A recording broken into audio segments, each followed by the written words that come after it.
Students, how are you? आज हम बात करेंगे प्रेजेंटेशन स्किल्स के हवाले से। हमारा टॉपिक जो है वो बहुत इंपॉर्टेंट है कि हम किस तरह एक बेहतरीन टॉपिक प्रेजेंट कर सकते हैं स्कूल लेवल पे, कॉलेज लेवल पे और यूनिवर्सिटी लेवल पे। हमारे लिए प्रेजेंटेशन का थोड़ा मसला होता है बच्चों के लिए, ठीक है। जब वो जाते हैं बच्चों के सामने या क्लास के सामने कोई टॉपिक प्रेजेंट कर रहे हैं तो मतलब उनको मसला होता है कि हमने टॉपिक किस तरह प्रेजेंट करना है, ठीक है। तो आज हम बात करेंगे प्रेजेंटेशन स्किल्स के हवाले से, how to present a topic, okay. इसमें फर्स्ट हमारे साथ है स्टार्ट। प्रेजेंटेशन में सबसे पहला काम जो है वो आगाज है कि आपने शुरू किस तरह करना है, ठीक है। सबसे पहले आपने यहाँ पे in front of the board आपने आना है, ठीक है। फिर आपने बीइंग अ मुस्लिम हमारी रिस्पांसिबिलिटी इसकी है कि हम क्या करें, कलमा से स्टार्ट करें। तो आपने क्या करना है, बिस्मिल्लाहिर्रहमानिर्रहीम। फिर आपने करना है ग्रीटिंग, ठीक है। आप अपने जो फ्रेंड्स हैं या स्टूडेंट्स हैं उनके साथ आप मिलेंगे, Assalamu alaikum dear students, how are you? Hope you are fine, well, etc. These are greeting sentences, okay? आप लोगों के साथ मिलें। फिर इसके बाद आपका इंट्रोडक्शन है, ठीक है। फिर इसके बाद हमारे साथ है वॉक, टॉक एंड चॉक। इन तीन चीजों को क्या करते हैं, walk, talk and chalk.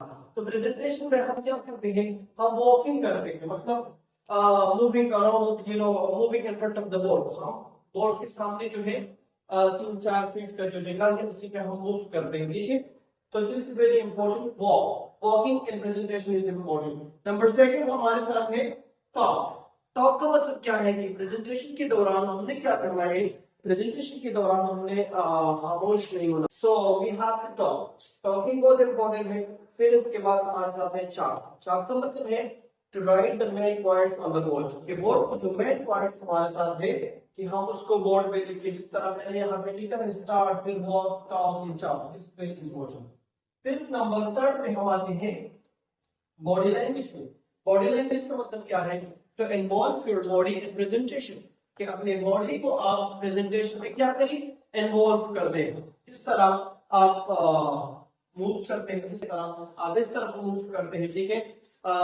Gestures का इस्तेमाल करना है, अपने हाथों का इस तरह, ठीक है, जिस पर पूरी बॉडी को आप क्या करें, इन्वॉल्व करें। दिस इज प्रेजेंटेशन में। फिर हमारे साथ है eye contact. Eye contact is very important in presentation skills. Eye contact का मतलब है कि आप पूरे क्लास में जितने भी बच्चे हैं वो a person sitting in the corner, उस कॉर्नर पे बैठा है, या a person sitting here in front of the board, okay, और इन फ्रंट ऑफ यू। तो आपने क्या करना है, उनके साथ आई कांटेक्ट रखनी है, ठीक है। आंखों का राब्ता, आपने उसको भी देखना है, उसको भी देखना है, और इधर भी उधर भी, मतलब यू नो, क्लास। फिर हमारे साथ है वोकैबुलरी। वोकैबुलरी जो है वो भी बहुत इंपॉर्टेंट है। लेट्स सपोज हम कोई टॉपिक प्रेजेंट कर रहे हैं, ठीक है, और हमारे साथ वोकैबुलरी भी है, हम वो टॉपिक प्रेजेंट नहीं कर सकते प्रॉपर तरीके से। तो हमारे साथ वोकैबुलरी ज़ख़ीरे अल्फाज, हमारे साथ बहुत सारे वर्ड्स हो, जो भी हमारा टॉपिक हो, हमारे साथ वर्ड्स बहुत ज्यादा हो कि हम उस टॉपिक को प्रॉपर तरीके से प्रेजेंट कर सकें। फिर हमारे साथ है कमांड टॉपिक, कि हमारा टॉपिक पे कमांड हो। लेट्स सपोज मैं ये प्रेजेंट कर रहा हूँ प्रेजेंटेशन स्किल्स, और मेरा टॉपिक पे कमांड नहीं है, तो ये मैं डिलीवर नहीं कर सकूंगा।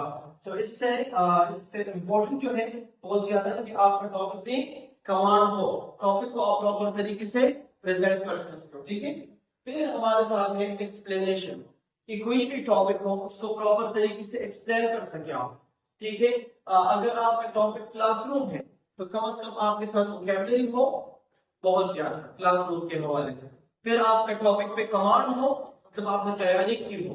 फिर इसके बाद आपने एक्सप्लेनेशन करनी है। एक्सप्लेनेशन का मतलब कि आप प्रॉपर तरीके से टॉपिक को एक्सप्लेन करें, मतलब बच्चों को समझाए कि वो आपके दोस्त है, आपके स्टूडेंट्स है, वो समझ सके।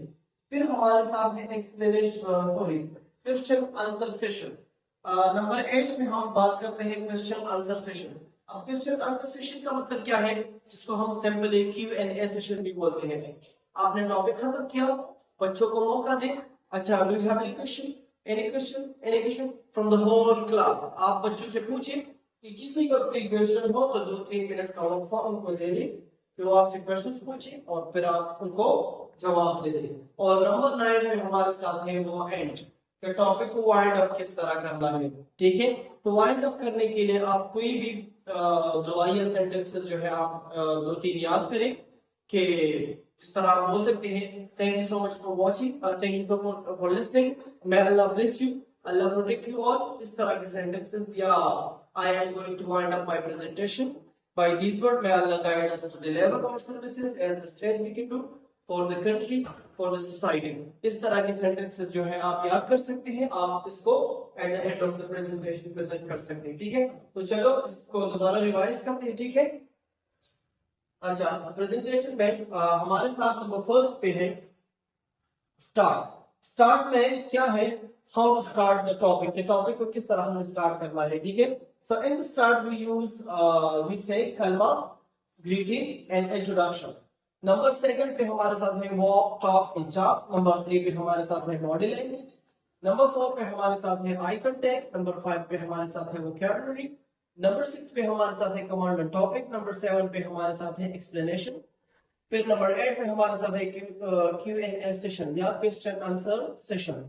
नंबर 9 पे हमारे साथ है एंड. फिर हम इस प्रेजेंटेशन को एंड करेंगे, ठीक है? तो हम प्रेजेंटेशन का तरीकेकार जो है, अगर हम इसी तरह प्रेजेंटेशन करेंगे तो हमारा प्रेजेंटेशन जो है वो बेहतरीन